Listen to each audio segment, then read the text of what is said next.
You ask Tiger to calculate. This deals with finding the midpoint between 2 points. The midpoint between the 2 points is -23,25.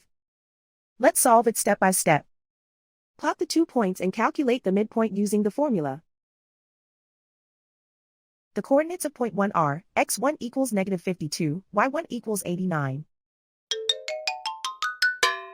The coordinates of point 2 are, x2 equals 6, y2 equals -39.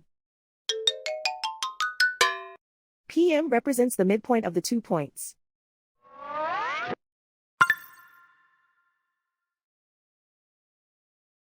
Use the x values in the midpoint formula to find the midpoints x. x1 equals -52. x2 equals 6.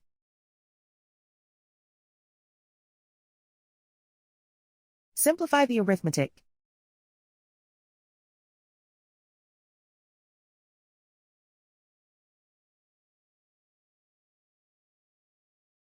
Use the y values in the midpoint formula to find the midpoints y. y1 equals 89.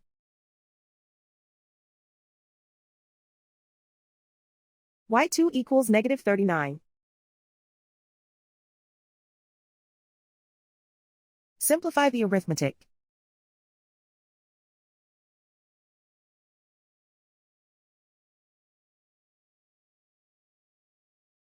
And so, the midpoint is -23,25.